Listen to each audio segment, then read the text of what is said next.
آپ سب کو یہاں آنے کا شکریہ ادا کرتا ہوں، اور جو میں تھوڑی مجھے دیر ہوئی اس کی معذرت بھی کرتا ہوں، کیونکہ آج بڑا ہمارا ہیوی شیڈیول تھا۔ سب سے پہلے جی میں اس کمپنی کے اندر جو بات کرنا چاہتا ہوں وہ یہ کہ علماء مشائخ کا بہت بڑا رول پاکستان میں بنانے کا تھا، جو قادری صاحب نے ابھی اپنی تقریر میں کہا، اور وہ ہونا بھی تھا کیونکہ دنیا کی تاریخ میں ایک ہی ملک اسلام کے نام پہ بن رہا تھا، اور جس ملک کا نعرہ پاکستان کا مطلب کیا، لا الہ الا اللہ، تو اس میں جو دینی حلقے تھے انہوں نے تو پوری طرح اس میں مدد کی۔ شاید ایک آدھ ایسے تھے جنہوں نے مخالفت کی، لیکن زیادہ تر سارے نے قائد اعظم کے ساتھ کھڑے ہوئے۔ اور میں یہ بھی کہنا چاہتا ہوں کہ آپ کا آج ایک بہت بڑا رول ہے اس پاکستان کو وہ پاکستان بنانا جس مقصد کے لیے ملک بنا تھا۔ اگر آپ علامہ اقبال ان کی آپ ساری جو ان کا جو فلسفہ پڑھیں تو وہ ان کی جو خواب تھی پاکستان کی، وہ ایک بڑی عظیم خواب تھی، ایک بڑا ذہن تھا، اس کی خواب بھی بڑی تھی، اور جو وہ پاکستان کا تصور تھا وہ ایک زیادہ تر لوگ سمجھتے نہیں ہیں بدقسمتی سے۔ وہ یہ پاکستان کو دیکھنا چاہتے تھے ایک ایسا ملک جو کہ ایک ساری دنیا کے لیے ماڈل بنے گا کہ اصل میں اسلام کیا ہے، کیونکہ مسلمان اسلام سے دور ہوتے گئے۔ اور ایک بہت عظیم مسلمان اسکالر تھے محمد عبدو، تو میں ان کا پڑھ رہا تھا کہ وہ جب آج سے پتہ نہیں 125 سال پہلے وہ جب مغرب گئے اور پھر جب مغرب سے واپس آئے، مصر واپس آئے، تو انہوں نے مغرب میں کہا کہ وہاں اسلام تو نہیں تھا، نہیں وہاں مسلمان تو نہیں تھے، لیکن اسلام بڑا دیکھا، اور جب واپس مصر میں آئے تو کہا مسلمان تو بہت ہیں لیکن اسلام نظر بہت کم آتا ہے۔ مقصد کہنے کا یہ ہے کہ ہم نے اس ملک کو وہ ملک بنانا تھا جو دنیا نے دیکھ کے تو ہمیں متاثر ہونا تھا۔ جس طرح جب مسلمان تاجر گئے انڈونیشیا اور ملیشیا میں تو وہاں کوئی فوج نہیں مسلمانوں کی گئی تھی، ان کے کردار کو دیکھ کے لوگ مسلمان ہونا شروع ہو گئے۔ اور اگر آپ پڑھیں تاریخ کی کتابیں تو جب کروسیڈرز نے جب حملہ کیا مسلمان کی ریاستوں میں آج سے 1000 سال پہلے، تو وہ جو مسلمانوں کے متعلق لکھتے ہیں وہ بھی پڑھنے والی چیزیں ہیں کہ وہ ان کو ایسے متاثر ہوتے تھے، ان کے کیریکٹر سے، ان کی کلچر سے، ہر چیز سے وہ متاثر تھے۔ تو ہم نے اس ملک کو وہ ملک بنانا تھا جس سے دنیا دیکھ کے کہتی کہ یہ دیکھیں یہ پاکستانی، یہ مسلمان آ رہے ہیں۔ اور بدقسمتی سے یہ ہم اس آئیڈیل سے، اس خواب سے کافی دور نکل گئے۔ تو میں اس لیے کہتا ہوں کہ آپ کا بہت بڑا رول ہے اس ملک کو واپس اس راستے پہ لانے کے لیے۔ میں پہلے 2 چیزیں کہہ دوں، کیونکہ میں یہ ضرور ہر جگہ بات کرتا ہوں، لوگ مغرب کو جانتے نہیں ہیں، میں شاید باقی سب لوگوں سے زیادہ بہتر سمجھتا ہوں مغرب کو، اس لیے میں نے ہر فورم کے اوپر بات کی اسلاموفوبیا کی۔ وہ میں آپ کو سمجھانا چاہتا ہوں کہ کیوں مغرب اس چیز کو سمجھ نہیں رہی۔ 2 وجوہات ہیں اس کی۔ ایک کہ دہشت گردی کو انہوں نے اسلام کے ساتھ جوڑ دیا، اسلامک ٹیررزم، اور افسوس سے میں دیکھتا رہا ہوں خاص طور پہ پچھلے 20 سال میں کہ ہمارے مسلمان ملکوں میں اس کا رسپانس نہیں آیا۔ اصولاً ہماری طرح کے لیڈرز کو بتانا چاہیے تھا کہ دہشت گردی کا نہ اسلام سے کوئی تعلق ہے، نہ کسی اور اللہ کے دین کا سے تعلق ہے. دین اور دہشت گردی کا کوئی تعلق نہیں ہے. ہر جدھر بھی انسانی معاشرہ ہوتا ہے وہاں ہر انسانی معاشرے میں ایک طرف انتہا پسند ہوتے ہیں, ایک طرف وہ جو اپنے آپ کو لبرل کہتے ہیں, اور ایک طرف زیادہ تر ماڈریٹ لوگ ہوتے ہیں. یہ سارے انسانی معاشرے اسی طرح ہی ہوتے ہیں. تو کبھی بھی کسی یہ کہنا کہ کوئی اسلام ریڈیکل اسلام ہے, انتہا پسند اسلام ہے, اسلام کا اس سے کوئی تعلق نہیں ہے, اور ہم یہ سمجھا نہیں سکے. ابھی بھی وہ کہتے ہیں ریڈیکل اسلام, اسلامک ٹیررزم, اسلامک ایکسٹریمزم, اس کا کوئی اسلام سے تعلق نہیں ہے. لیکن افسوس سے کہنا پڑتا ہے کہ مسلمان لیڈرشپ نے اس کی کبھی بھی وضاحت نہیں کی مغرب میں. اور کیونکہ میں سمجھتا تھا اور مغرب میں دیکھتا تھا تو یہ بگڑتا گیا. آخر میں یہ سٹیج آ گئی کہ وہ یعنی جو خودکش حملے ہوتے ہیں اس کو بھی انہوں نے کہا کہ اسلام کی وجہ سے. تو یہ جو چیز ہم نے پھیلنے دی, ڈس انفارمیشن, اسلام کے خلاف کیمپین, اس کو پہلے تو مسلمان دنیا کی لیڈرشپ نے کاؤنٹر نہیں کیا. اور میں بار بار لوگوں کو سمجھاتا رہا کہ, اور باہر مغرب میں بھی ابھی بھی میں کہتا ہوں کہ خودکش حملے 9/11 سے پہلے جو سب سے زیادہ خودکش حملے کیے تھے وہ ٹیملز نے کیے تھے سری لنکا میں. وہ ہندو تھے لیکن کبھی کسی نے ہندو ٹیررزم نہیں کہا. اور اس سے پہلے جب جاپانیوں نے, جب وہ سیکنڈ ورلڈ وار ہارنے والے تھے, تو انہوں نے بھی جہازوں میں بیٹھ کے خودکش حملے کیے امریکی کشتیوں کے اوپر. لیکن کبھی انہوں نے ان کی دین کے اوپر نہیں کہا کہ جی خودکش حملے کچھ جاپان کی ان کا دین کہتا ہے. تو یہ پہلے تو یہ غلطی ہم نے کی اور یہ پھیلتا گیا. پھر ایک اس سے پہلے غلطی کی.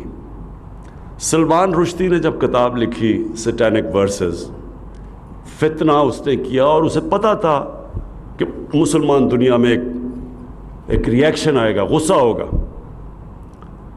لیکن مغرب کے اندر اس نے یہ کہا کہ دیکھیں جی, یہ دیکھیں مسلمان یہ بڑے تنگ نظر ہیں, یہ فریڈم آف ایکسپریشن کے خلاف ہیں, اور اس لیے دیکھیں یہ ریئیکٹ کر رہے ہیں, حالانکہ یہ آزادی رائے ہونی چاہیے کہ میں کتاب لکھ رہا ہوں. اسے پتہ تھا کہ کیا ریئیکشن آنا ہے, کیونکہ وہ مسلمان گھر میں بڑا ہوا تھا. لیکن مغرب میں لوگوں کو نہیں پتہ تھا, کیونکہ ان کا رویہ دین کا بالکل مختلف ہے جو ہمارے مسلمانوں کا ہے. وہ بالکل اور طرح دین کو دیکھتے ہیں. میں جب پہلی دفعہ گیا برطانیہ تو وہ کارٹون بنائے ہوئے تھے انہوں نے اپنے, میں بات نہیں کروں گا نعوذ باللہ, لیکن اپنے دینی جو ان کو دینی سمجھتے تھے ان کا بالکل مختلف تھا. تو ان کو سمجھ نہ آئے اور ہم سمجھا نہ سکیں. جو ہونا چاہیے تھا کہ مسلمان دنیا کے سربراہ کو پھر سے یونائٹڈ نیشنز فورم ہے, OIC فورم ہے, وہاں ان کو کہنا چاہیے تھا کہ ہمارا کس طرح کا پیار اور عشق ہے ہمارے نبی صلی اللہ علیہ وسلم سے. ہمیں سمجھانا چاہیے تھا, کیونکہ ان کو تو سمجھ نہیں تھی. اور ہمیں ان کو بتانا چاہیے تھا کہ یہ آزادی رائے کے نام پہ ہمیں تکلیف نہ دیں ان کے اوپر اپنے نبی صلی اللہ علیہ وسلم کی بے حرمتی کرتے ہوئے. لیکن نہیں کیا کسی نے. اور ہوا کیا کہ یہ جو فتنہ تھا, جس کو پتہ تھا کہ مسلمان ریئیکٹ کریں گے, وہ بار بار کبھی کارٹون لے آئیں, کبھی کچھ لے آئیں, اور تکلیف دیتے رہے مسلمانوں کو جو پھر ریئیکٹ کرتے تھے. تو وہ موقع مل گیا اسلامو فوبیا کا. اور مسلمان جو رہتے ہیں, ہمیں تو اس کا اتنا اثر نہیں ہوتا, لیکن آپ کو حیران ہوں گے کہ جو مسلمان رہتے ہیں آج مغربی دنیا میں, بلکہ ہندوستان میں بھی, کتنی مشکلوں کا ان کو سامنا کرنا پڑتا ہے اسلامو فوبیا کی وجہ سے. ہماری عورتیں جب وہ اپنا سر کور کرتی ہیں اور وہ جاتی ہیں پبلک میں, تو ان کے اوپر آوازیں لگاتے ہیں, ان کو برا بھلا کہتے ہیں. ہمارے جو دینی لوگ جن داڑیاں رکھ کے جب پبلک میں جاتے ہیں, جو وہ سمجھتے ہیں مسلمان ہیں, ان کو برا بھلا کہتے ہیں. وہ صرف اس وجہ سے. نیوزی لینڈ کے اندر ایک بندوق والا دہشت گرد جا کے 50 مسلمانوں کو قتل کر دیتا ہے. کہ اسے کیا پتا کہ جب اسلام اور دہشت گردی کو اکٹھا کر دیا تو لوگوں کو کیا پتا کہ کون سا مسلمان دہشت گرد ہے یا کون سا مسلمان انتہا پسند ہے. وہ تو سب ایک ہو گئے ان کی نظر میں. تو اس لیے وہاں مغرب میں مسلمانوں کو بڑی تکلیفوں کا سامنا کرنا پڑتا ہے. اور اس کی وجہ یہ کہ ہم مسلمان دنیا کے جو سربراہ ہیں, ہم نے کبھی یہ کوشش نہیں کی سب نے مل کے اس کو انٹرنیشنل فورمز پہ اٹھانے کی. اس لیے میں OIC میں بھی یہ چیز اٹھائی, آتے ساتھ ہی یونائٹڈ نیشنز میں بھی اٹھائی, اور بار بار دوسری دفعہ پھر اٹھایا کہ کوشش کر رہا ہوں. اور پھر میں نے سارے مسلمان سربراہ کو لیٹر لکھے کہ جب تک ہم سب مل کے مغرب کو نہیں اپروچ کریں گے, یہ بار بار اس طرح کی چیزیں ہوتی رہیں گی اور ہمیں تکلیف ملتی رہے گی, اور ان کو موقع مل جائے گا کہنے کا کہ دیکھیں جی کتنے تنگ نظر ہیں مسلمان. جبکہ یہودی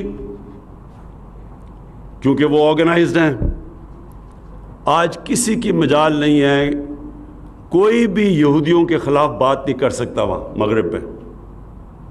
وہ ایک ورڈ استعمال کرتے ہیں, جو بھی اسرائیل کی بھی کوئی تنقید کرے وہ اینٹی سیمائٹ کہہ دیتے ہیں, سب چپ ہو جاتے ہیں, کوئی بات نہیں کرتا. اور جو ہولوکاسٹ ہے, جس جو ایک بہت بڑا ظلم ہوا تھا یہودیوں کے خلاف جرمنی کے اندر, تو آج اس کی آپ آزادی کے رائے کے نام سے اس کے اوپر کوئی بات ہی نہیں کر سکتے. اس طرح کا اس کی کوئی منفی بات نہیں کر سکتے. 4 یورپین ملکوں میں جیل میں چلے جاتے ہیں آپ, تو وہاں آزادی رائے نہیں ہے, لیکن ادھر وہ آڑ لے لیتے ہیں آزادی رائے کی. اور میں اس کو زیادہ اپنی کمزوری سمجھتا ہوں, اپنی مسلمانوں کی.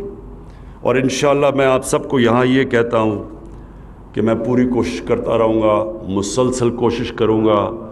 مسلمان دنیا کے سربراہوں کو میں پوری ہر طرح جب بھی میں ملتا ہوں میں ان کو بھی کوشش کرتا ہوں, اور مغرب کے بھی جب ان کے سربراہ کو ان کو بھی میں سمجھانے کی کوشش کرتا ہوں کہ یہ ایک انسانوں کے اندر تقسیم ہو رہی ہے یہ, جب آپ ہمارے نبی صلی اللہ علیہ وسلم کی شان میں گستاخی کرتے ہیں. اب جی میں صرف آپ کو یہ بتا دوں کہ میرے نظر میں کوئی اسلام کا اسکالر نہیں ہوں, لیکن ایک طالب علم ہوں, اور میں کافی اسٹڈی کرتا ہوں اور کرتا رہا ہوں, اور کافی دیر سے کر رہا ہوں. یہ میرا ایمان ہے کہ جو مدینہ کی ریاست تھی, کیونکہ وہ نبی صلی اللہ علیہ وسلم کی سنت تھی, کیونکہ وہ انہوں نے بنائی تھی, اور قرآن میں اللہ نے ہمیں حکم دیا تھا کہ ان کی سنت پہ چلو, تو یہ میرا ایمان ہے کہ جو بھی اس ریاست کے اصولوں پہ چلے گا اللہ اس قوم کو اٹھا دے گا. بہت زبردست. اور وہ قوم اگر مسلمان نہ بھی ہو تو اللہ اس قوم کو اٹھا دے گا اگر ان اصولوں پہ چل گئی وہ قوم. اور کیونکہ میں مغرب پھرا ہوا ہوں تو میں آپ کو یقین دلاتا ہوں کہ میں نے ان قوموں کو جو محمد عبدو نے کہا تھا آج سے 125 سال پہلے, میں نے اپنی آنکھوں سے دیکھا مغرب میں. دیکھیں جو اصول انہوں نے بنائے تھے نا, وہ اصول آج آپ حیران ہوں گے. وہ یورپ کے اندر, اسکینڈینیویا میں خاص طور پہ اگر آپ جائیں تو آپ کو وہ اصول نظر آئیں گے. عملی طور پہ وہ معاشرے وہ امپلیمنٹ کر بیٹھے ہیں. انسانیت کا نظام, یعنی ایک غریب آدمی, اس کو پوری طرح ریاست اس کی بنیادی ضروریات پوری کرتی ہے, جو دنیا کی تاریخ میں سب سے پہلے مدینہ کی ریاست میں ہوا تھا. اس کے تعلیم, اچھی تعلیم اور ریاست دیتی اور مفت. اور وہاں یہ نہیں ہوتا کہ 3 قسم کے سلیبس ہیں, انگلش میڈیم, اردو میڈیم اور پھر دینی مدرسے, 3 ڈفرینٹ سلیبس. ایک سلیبس ہوتا ہے, میں غریب آدمی ہوں, میرا بچہ میں پیسے نہیں دے سکتا, حکومت اس کو اعلیٰ تعلیم دیتی ہے, اور وہ تعلیم کہ وہ بچہ ملک کا وزیر اعظم بھی بن سکتا ہے, ڈاکٹر بن سکتا ہے, کہیں بھی, یعنی کوالٹی کی تعلیم دیتی ہے اور مفت. بے روزگار ہو, حکومت پیسے دیتی ہے جب تک اس کو روزگار نہیں ملتا. وہ اگر ہسپتال میں جائے گا اس کو مفت علاج ملے گا, میں یہ اسکینڈینیویا کی اب بات کر رہا ہوں. عدالت میں جائے گا, لیگل ایڈ ملے گی, حکومت وکیل کر کے دے گی اس کو. اس کو ایک فلاحی ریاست کہتے ہیں. یہ چیزیں ہمارے نبی صلی اللہ علیہ وسلم نے مدینہ میں کی تھیں, جس سے انہوں نے عام آدمی کے لیے ساری بنیادی ضروریات پوری کی تھی. اور دوسری چیز جو انہوں نے مدینہ میں کیا تھا وہ رول آف لا, قانون کی بالادستی. قانون کی بالادستی یہ کبھی بھی آج تک, میں آپ سارے علماء اور مشائخ کے سامنے کہنا چاہتا ہوں کہ کبھی بھی آج تک کوئی دنیا کا معاشرے نے ترقی کی نہیں جدھر قانون کی بالادستی بھی ہوئی. کوئی آج اٹھا کے دیکھ لیں, آج دنیا کے خوشحال ملک دیکھ لیں, سارے جتنی زیادہ قانون کی بالادستی, رول آف لا, جتنا انصاف کا نظام, اتنا ہی وہ ملک خوشحال ہے. تو جب انہوں نے نبی صلی اللہ علیہ وسلم نے کہا کہ اگر میری بیٹی بھی قانون توڑے گی تو اس کو سزا ملے گی, اور پھر کہا کہ تمہارے سے پہلے بڑی قومیں تباہ ہوئیں جدھر طاقتور کے لیے قانون اور کمزور کے لیے دوسرا. یہ یاد رکھیں کہ یہ ایک پورا فلسفہ ہے اس کے اندر. اور ہمارے سامنے آج آپ تماشا دیکھ رہے ہیں کہ اربوں روپے کے کیسز ہیں لوگوں پہ, اور وہ کہتے ہیں ہمیں این آر او دے دو. غریب لوگ جیلوں میں مرے ہیں, جنہوں نے گائے چوری کی, بھینس یعنی موٹر سائیکل چوری کیا, وہ تو جیلوں میں چلے گئے. تو جن کے پاس ثابت ہو گیا کہ اربوں روپے انہوں نے اس ملک کے چوری کیے ہیں اور باہر لے گئے ہیں, وہ کہتے ہیں ہمیں این آر او دے دو. یہ آپ کے سامنے ہو رہا ہے. یہ اسی لیے ہمارے نبی صلی اللہ علیہ وسلم نے کہا تھا کہ بڑی قومیں تباہ ہوئی تمہارے سے پہلے, جو یہ بڑوں کو, طاقتور کو, ڈاکو کو این آر او, اور بیچارے چھوٹے لوگوں کو پکڑ کے جیل میں. چھوٹے لوگوں کی چوری سے تو ملک نہیں تباہ ہوتا. آپ گائے بھینسیں, یہ موٹر سائیکل اور تھوڑی چوریاں, اس سے ملک نہیں تباہ ہوتا. ملک تباہ ہوتا ہے جب ملک کا وزیر اعظم اور اس کے وزیر چوری شروع کرتے ہیں. اور آج تیسری جو ہم کہتے ہیں یہ ڈیولپنگ ورلڈ, یہ جن کو تھرڈ ورلڈ کہتے ہیں, ڈیولپنگ ورلڈ, غریب ملک, آپ ایک ایک غریب ملک کو دیکھ لیں, ہر جگہ ان کے سربراہ, ان کے وزیر اعظم, ان کے وزیر وہاں سے ملک کا چوری پیسہ کر کے باہر لے جاتے ہیں. ایک ایک ملک میں آپ کو بتا سکتا ہوں. ہر سال, یہ ذرا آپ سب کے لیے, ہر سال 1000 ارب ڈالر غریب ملکوں سے چوری ہو کے امیر ملکوں میں جاتا ہے. 1000 ارب ڈالر. یعنی ہمارا جو, آپ یہ سوچیں کہ ہمارا جو سالانہ بجٹ ہے وہ زیادہ سے زیادہ 60 ارب ڈالر ہے. تو 1000 ارب ڈالر صرف غریب ملکوں سے چوری ہو کے امیر ملکوں پہ جا رہا ہے.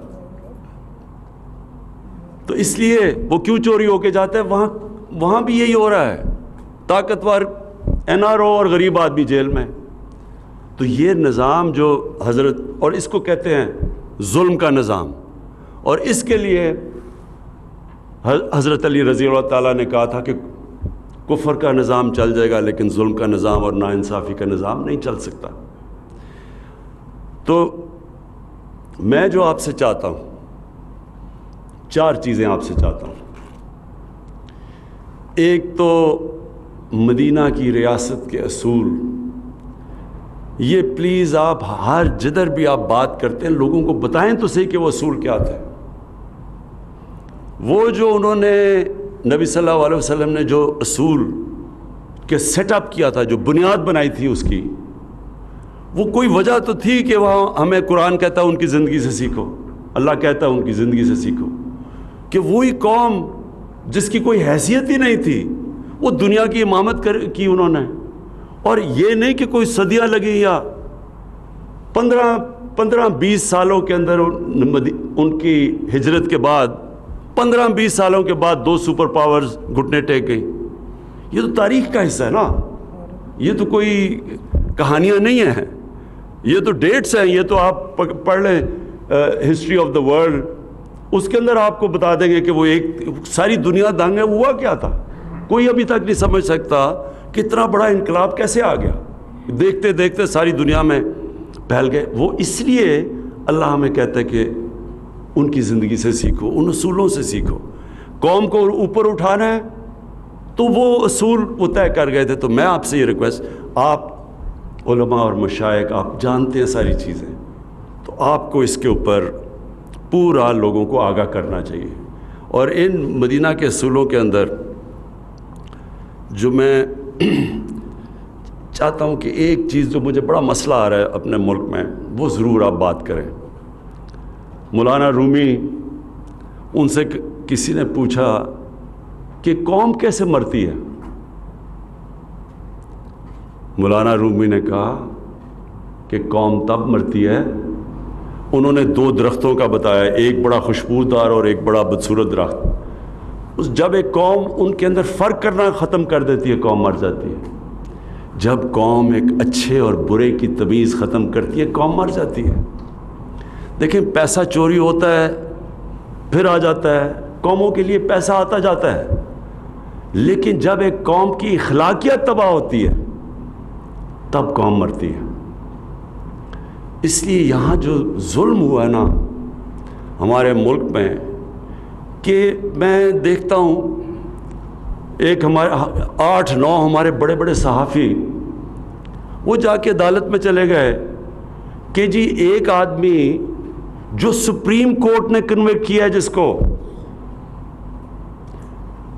جو ملک سے جھوٹ بول کے باہر بھاگ گیا ہے, جس کے پتہ ہے کہ اربوں روپے باہر پڑے ہیں, یہاں کا چوری کیا ہوا پیسہ, اور وہ کہتے ہیں جی اس کو تقریر کرنے کی اجازت دی جائے.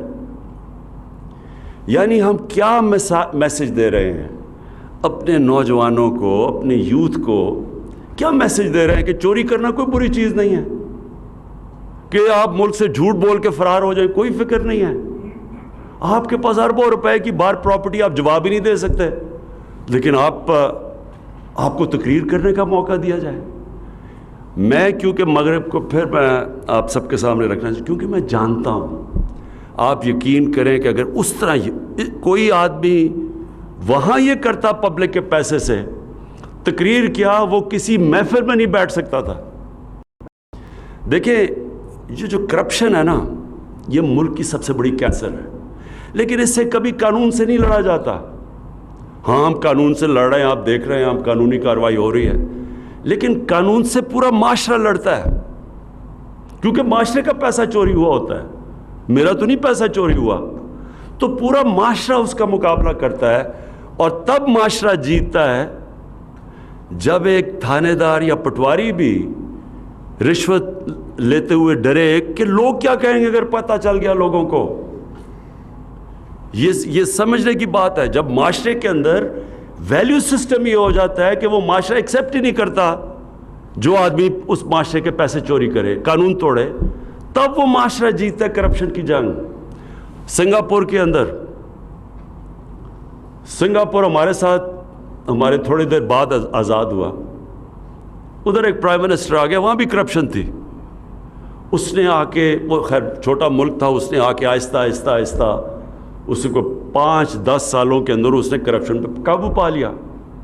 لیکن پھر اس نے ایک اس طرح کی اخلاقیات سنگاپور کو دی کہ 15 سال کے بعد اس کے آنے سے اس کے ایک وزیر نے پیسے چوری کیے کرپشن کی, وہ پکڑا گیا. وہ اور قریب تھا پرائم منسٹر کے, وہ قریب تھا وزیر. جب وہ پکڑا گیا اور اس نے کہا, اس کو جب سزا ہونی تھی, اس نے خودکشی کر لی. کیوں خودکشی کی؟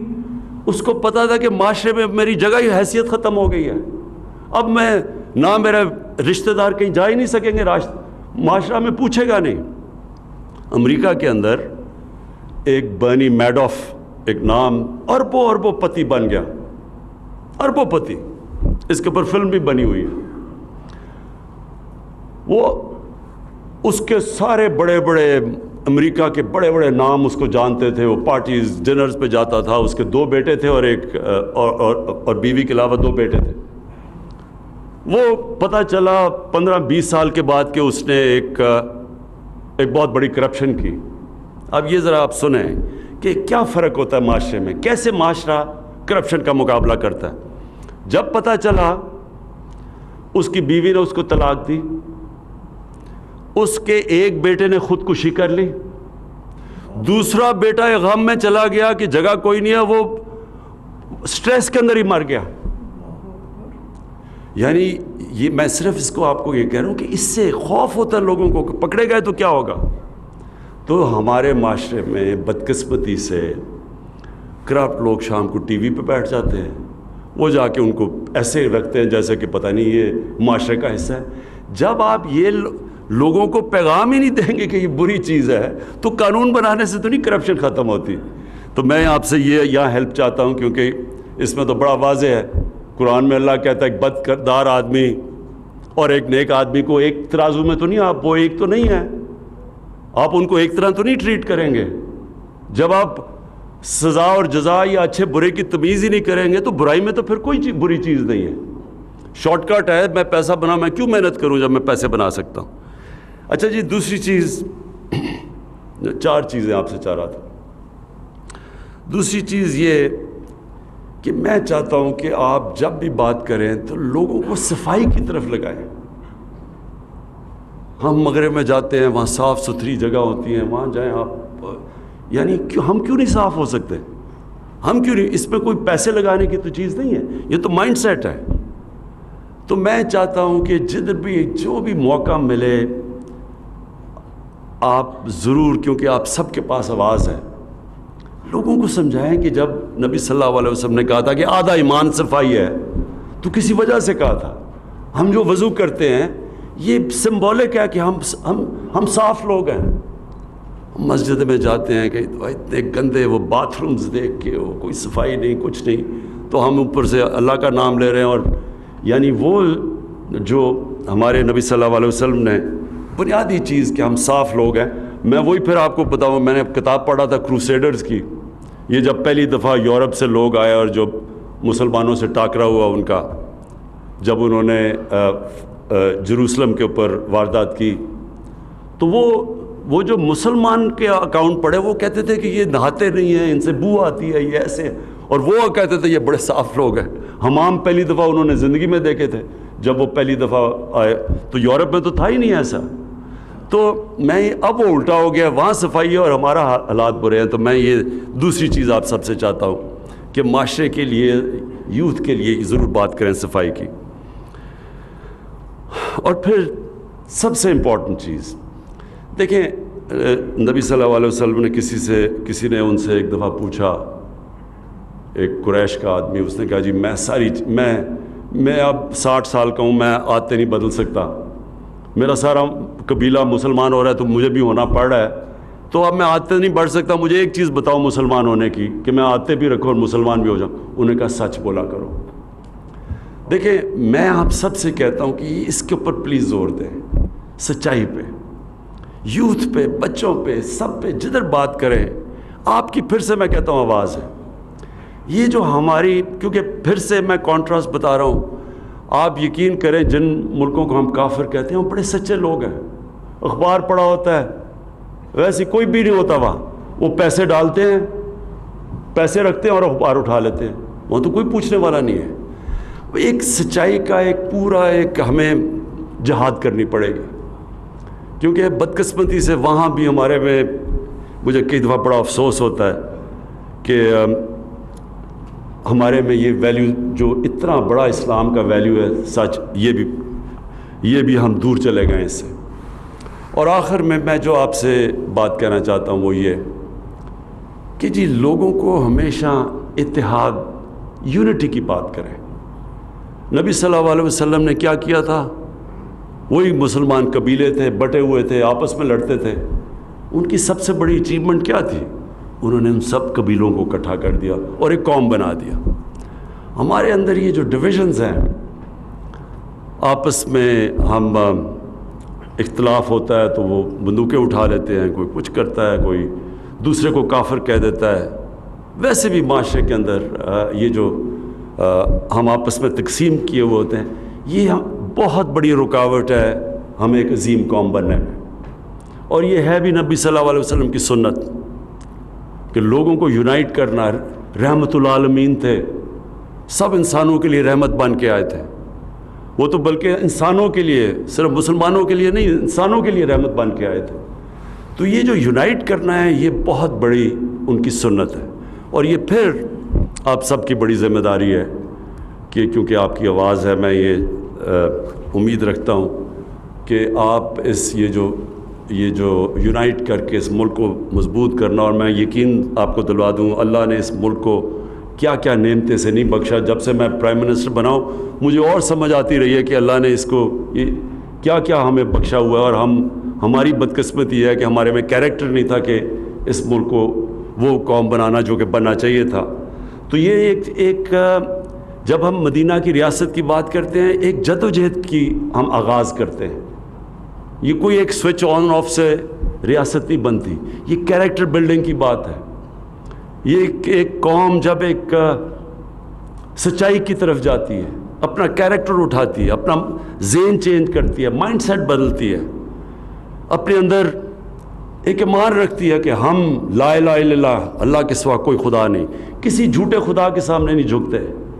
اور سب سے بڑے یہ جو جھوٹے خدا ہیں یہ پیسہ ہے. کیا یہ جو لالچ ہے پیسے کی، یہ سب سے زیادہ بڑا بت ہے جس کی پوجا کرتے ہیں ہم. اور وہ جو پیسہ بنا لے پھر وہ جتنا مرضی بد کردار آدمی ہو اس کو معاشرہ سمجھتا ہے کہ وہ کوئی بہت بڑی چیز ہے. تو ایک میں انقلاب کی بات کر رہا ہوں، ذہنی انقلاب کی. اور وہ جب تک آپ سب اس میں شرکت نہیں کریں گے، اس جد و جہد کا حصہ نہیں بنیں گے، وہ اکیلا عمران خان کچھ نہیں کر سکتا. بہت بہت شکریہ. وزیر اعظم عمران خان اسلام آباد میں جاری علماء مشائخ کانفرنس سے خطاب کر رہے تھے. انہوں نے کہا پاکستان کو ریاست مدینہ کی طرز پر اسلامی فلاحی ریاست بنانے کے لیے کوشاں ہیں. پاکستان جس کے لیے بنا اس کے لیے ہم سب کو کردار ادا کرنا ہے. بات کر رہے ہیں تو وہ فیکٹس کی وجہ سے میں سمجھ گیا وہ آیا انشاءاللہ یہ میں کروں. وزیر اعظم عمران خان اسلام آباد میں علماء